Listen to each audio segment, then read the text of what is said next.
નમસ્કાર. ધોરણ 11 બાયોલોજી વર્ષ 2020-21 પ્રકરણ 10 કોષ અને કોષ ચક્ર અને કોષ વિભાજન. એમાં આપણે 10.2 નંબરનો ટોપિક એમ તબક્કો ભણીએ છીએ. એમ તબક્કામાં આપણે 4 અવસ્થાઓ જોવાની હતી: પૂર્વાવસ્થા, ભાજનાવસ્થા, ભાજનોત્તર અવસ્થા અને ભાજનાંતિમ અવસ્થા. એમાં આપણે પૂર્વાવસ્થા અને ભાજના અવસ્થા મેટાફેઝ એ આપણે જોયું. હવે આપણે જે જોવાનું છે 10.2.3 ભાજનોત્તર અવસ્થા એનાફેઝ.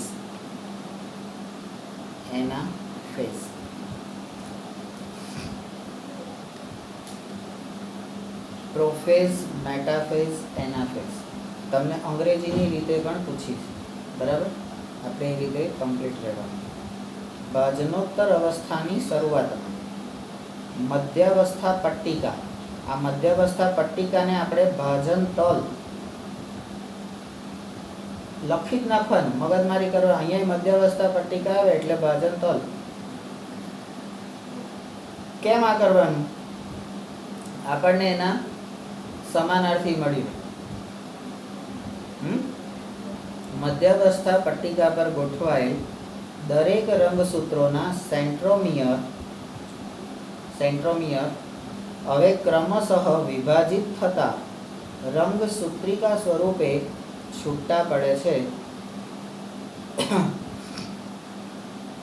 જે કોષ વિભાજન બાદ નવા બાળ કોષ કેન્દ્રનું રંગસૂત્ર બનશે. હજી એક તો માણમાણ બન્યા, એ ગોઠવાઈ ગયા પોતાની જગ્યાએ. જેવા પોતાની જગ્યાએ ગોઠવાય એવા બીજા બાળ અંદર પેદા થવા માંડ્યા. આટલી બધી ફાસ્ટ પ્રક્રિયા હોય અને આપણે તો કેટલી રાહ જોવી પડે, હે?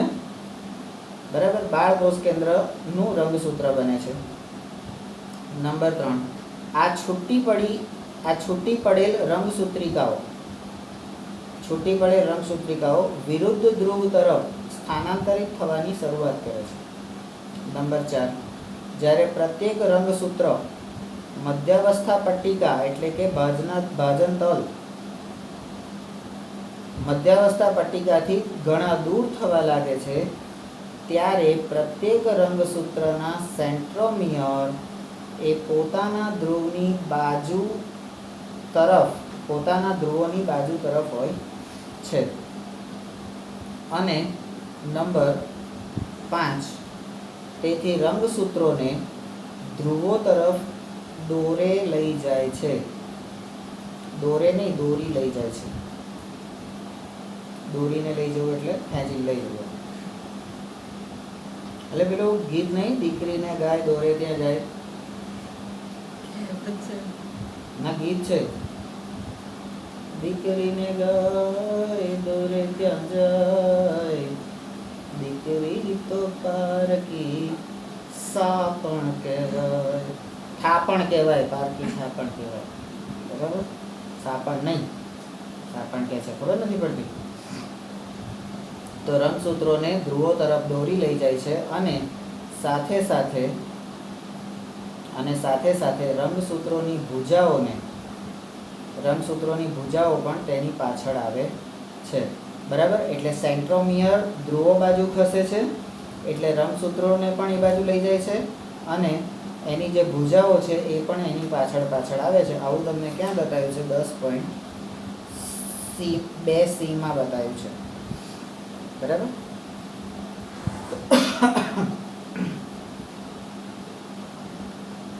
આ સેન્ટ્રોમિયર અને ભુજાઓ ધ્રુવ તરફ.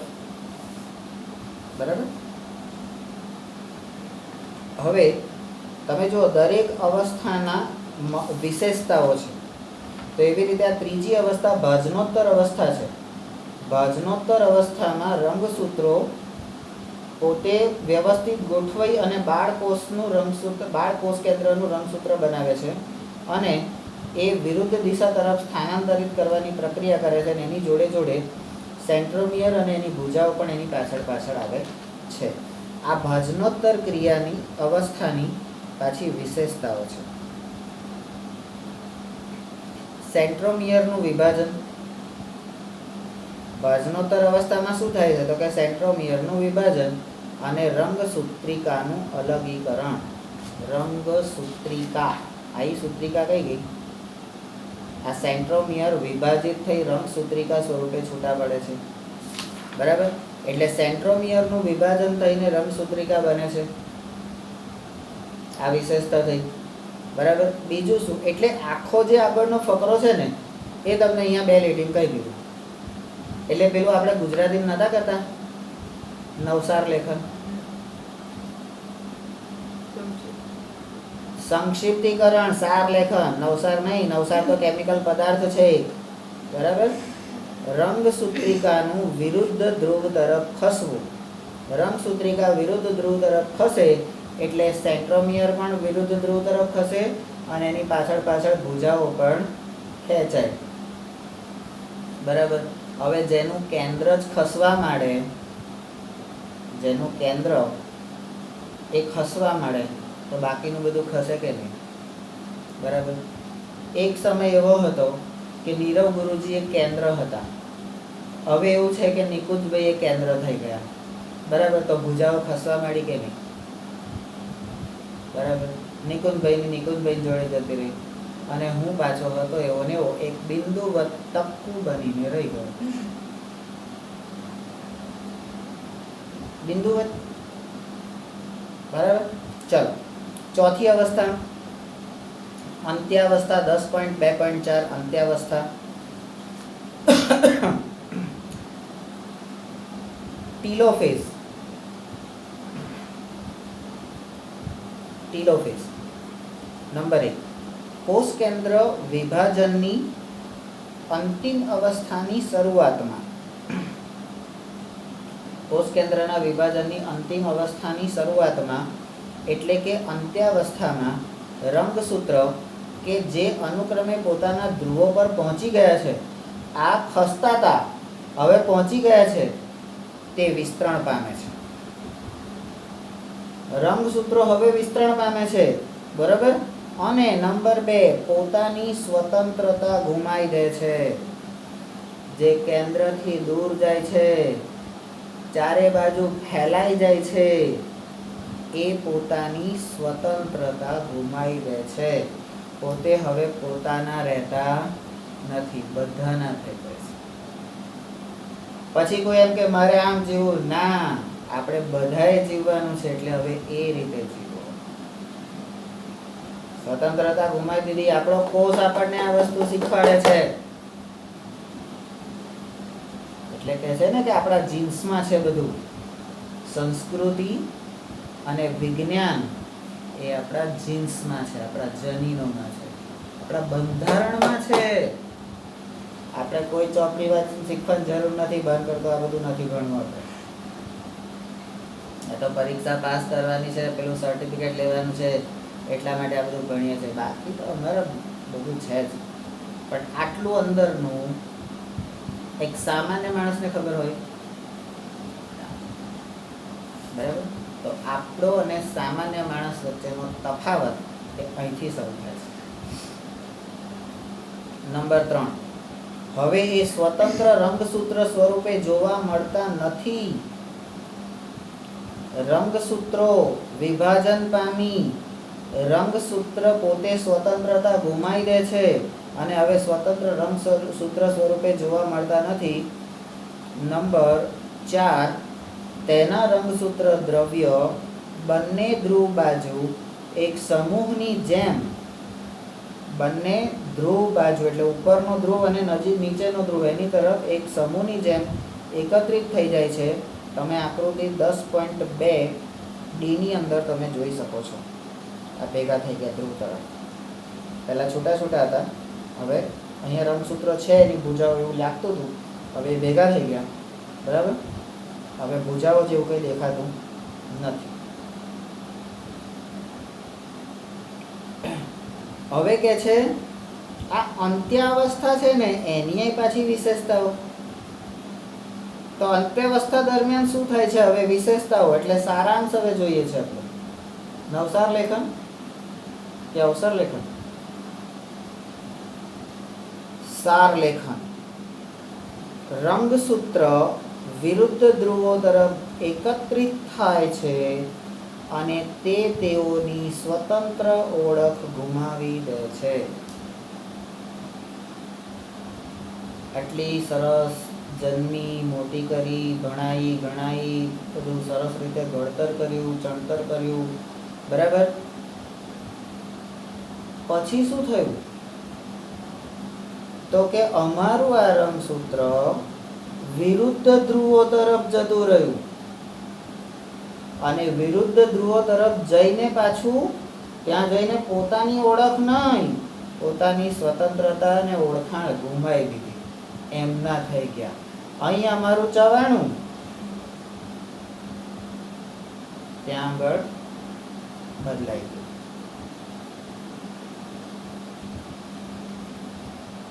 આ આપણા શરીરના કોષ રસની રચનાઓ, આપણું બંધારણ જ આ વસ્તુ આપણને શીખવાડે છે.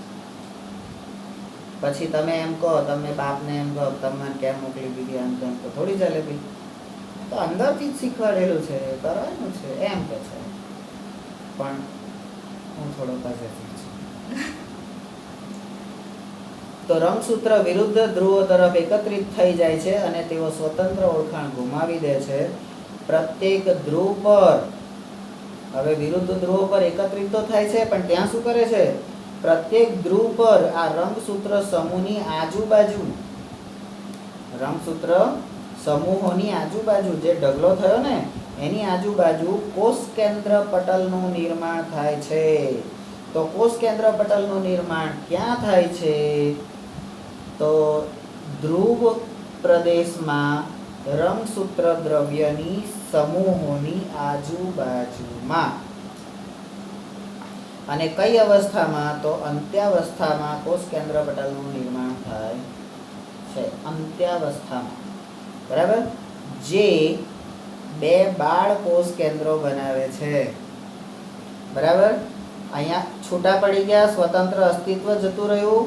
એ ધ્રુવની આજુબાજુ હવે પેલું કોષ કેન્દ્ર પટલ રક્ષણાત્મક દિવાલ આવી ગઈ.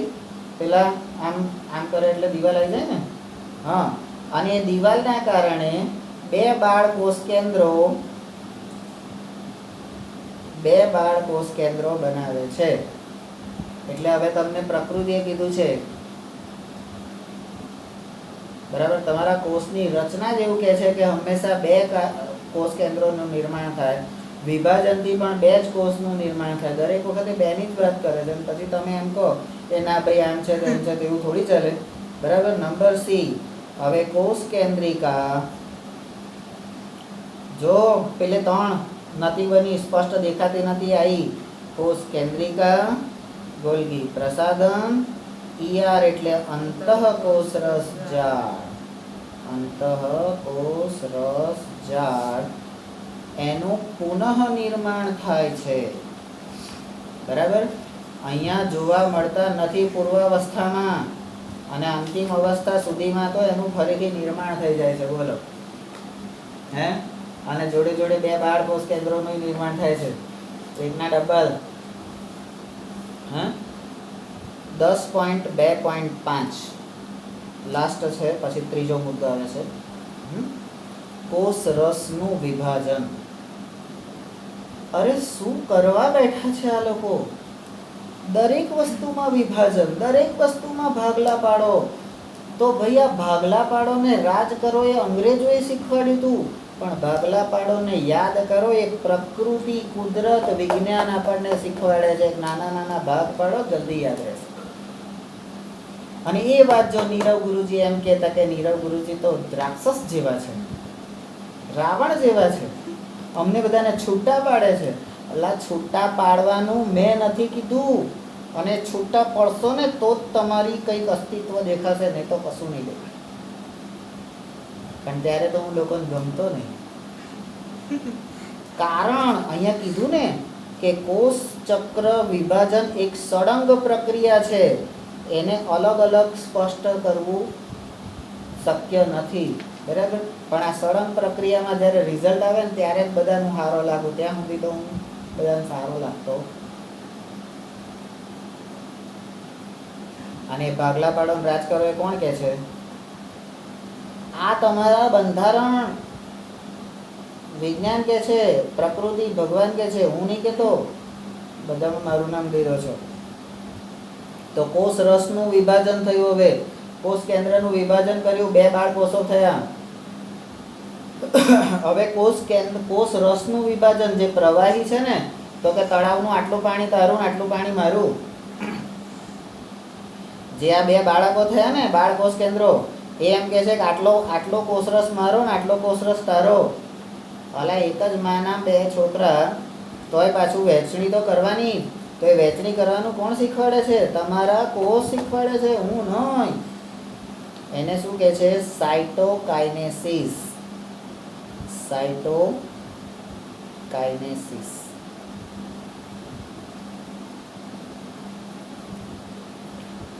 દ્વિગુણન પામેલા રંગસૂત્રો દ્વિગુણન પામે છે, તારા કેન્દ્રો દ્વિગુણન પામે છે.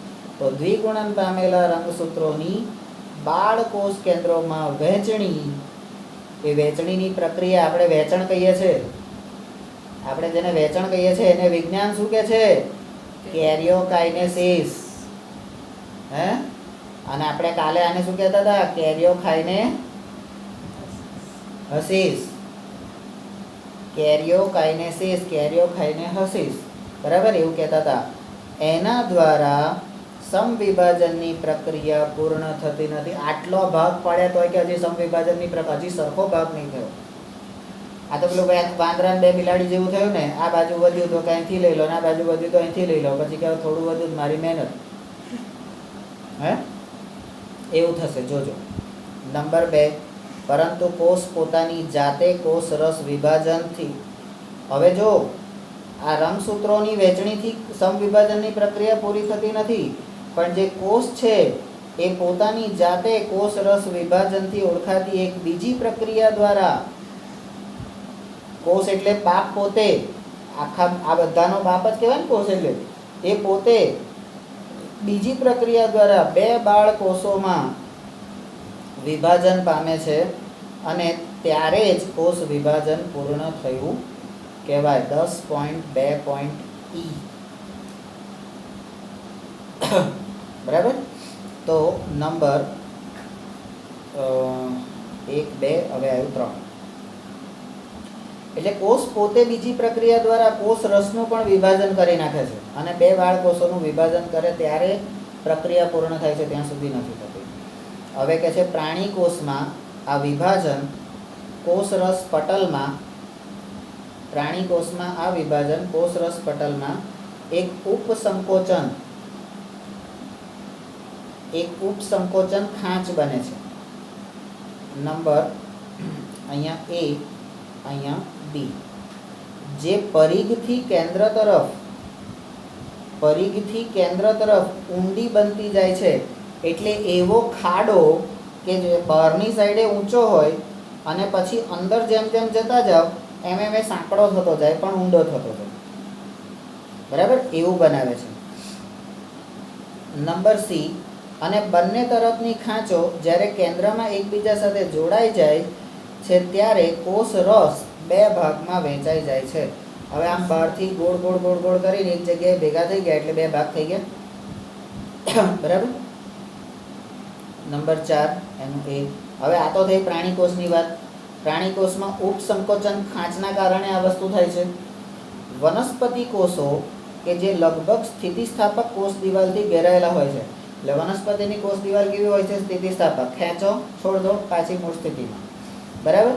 તો એ ઘેરાયેલ હોય છે, એટલે કે તેમાં કોષ રસ વિભાજન બીજી ભિન્ન પ્રક્રિયાઓ દ્વારા પૂર્ણ થાય છે. તો અહીંયા પણ બીજી ભિન્ન પૂર્ણ પ્રક્રિયાઓ દ્વારા થયું ને, પણ અહીંયા કઈ પ્રક્રિયા જોઈએ? બરાબર. નંબર B, વનસ્પતિ કોષમાં, બસ કરું કે ના કરું? હા. વનસ્પતિ કોષમાં કોષરસ વિભાજન કેન્દ્રસ્થ વિસ્તારથી શરૂ થઈ અને બહારના પરિઘ તરફ પૂર્વસ્થિત પાર્શ્વકોષ દિવાલ સાથે જોડાયેલી થાય છે. એટલે પ્રાણી કોષમાં બહારથી અંદર તરફ ખાંચો આવે છે, વનસ્પતિ કોષમાં વચ્ચેથી બહાર તરફ જાય છે. આ ડિફરન્સ છે. એટલે કોષરસનું વિભાજનનો જે ડિફરન્સ છે આ છે. નવી કોષ દિવાલનું નિર્માણ એક સાધારણ પૂર્વગામી રચનાથી પ્રારંભ થાય છે, જેને કોષ પટ્ટી કહેવામાં આવે છે. દિવાલ પટ્ટી જેવી હોય છે. નંબર ડી, જે બે અત્યંત નજદીક રહેલા કોષોની કોષ દિવાલો વચ્ચેના મધ્ય પટલને દર્શાવે છે. નંબર ડી પછી ઈ, કોષરસ વિભાજનના સમયે કોષરસ વિભાજન સમયે કોષીય અંગિકાઓ, કોષની અંદર અંગિકાઓ તો હોય જ ને, કઈ કઈ તો કે જેવી કે કણાભસૂત્ર અને રંજક કણનું બંને બાળકોષોમાં સમાન વિતરણ થઈ જાય છે. તો બાકીની બધી અંગિકાઓનું શું થયું? કણાભસૂત્ર અને રંજક કણનું બંનેમાં સમાન વિતરણ થઈ જાય છે. એટલે માં પોતાના બાળકોને શક્તિ તો બંનેને સરખી જ આપે છે, પણ પછી એનો ઉપયોગ કોણ કેવું કરે છે એના પર છે બધું. બરાબર. ઈ પછી એફ, કેટલાક સજીવોમાં કોષ કેન્દ્ર વિભાજન પછી કોષરસનું, કેટલાક સજીવો એવા હોય છે જેમાં કોષ કેન્દ્રનું વિભાજન થઈ જાય પછી કોષરસનું વિભાજન થતું નથી, અને જેના પરિણામે એક જ કોષમાં અનેક કોષ કેન્દ્રોનું સર્જન થાય છે. એક જ કોષ કેન્દ્રમાં અનેક કોષ કેન્દ્રોનું સર્જન થાય છે, અને આવા બહુકોષ કેન્દ્ર ધરાવતા કોષોને બહુકોષ કેન્દ્રી કહેવાય. એમાં હું ધાળ ભારી, બહુકોષ કેન્દ્ર ધરાવતા કોષોને બહુકોષ કેન્દ્રી જ કહેવાય ને. તો કે એનું ઉદાહરણ છે નાળિયેરનો પ્રવાહી ભ્રૂણ કોષ. નાળિયેરનો પ્રવાહી ગર્ભ કયો? નાળિયેરનો પ્રવાહી ભ્રૂણ કોષ એ કયો? તો કોપરું. બરાબર. સારી ખબર હતી. હવે તમે જુઓ કે એક જ કોષમાંથી ઘણા બધા કોષ કેન્દ્રોનું સર્જન કરવાની તાકાત એ કોનામાં છે? નાળિયેરના પ્રવાહી ભ્રૂણ કોષમાં છે. અને એટલા માટે આપણે ત્યાં એવી કહેવત છે, એટલે એવી લોકવાયકા છે કે કોઈ સ્ત્રીને બાળક ના થતું હોય તો એને નાળિયેરની અંદરનો પેલો વ્હાઈટ બીઓ એ ઉંમરે બેસીને ખવડાવો તો એને બીજ રે, બાળક રે. આવી એક લોકવાયકા, અને એ ઘણા બધા કિસ્સાઓમાં સાચું પણ પડેલું છે. તો એની પાછળ પણ વિજ્ઞાન છે ને. આપણે જે કહીએ છીએ એટલે આપણા ઋષિમુનિ કે પૂર્વજોએ જે કીધેલું છે ફાલતુમાં કશું કીધું નથી. એની પાછળ વિજ્ઞાન છે. એવું આપણે હજી આપણે 100% નથી કહી શકતા કે એવું જ છે, પણ આના ઉદાહરણ પરથી આપણે એક એવો અંદાજ લગાવી શકીએ. ખબર પડી કે ના પડી? પડી. પાક્કું? તો ખાઈ દો. ચાલો, નમસ્તે.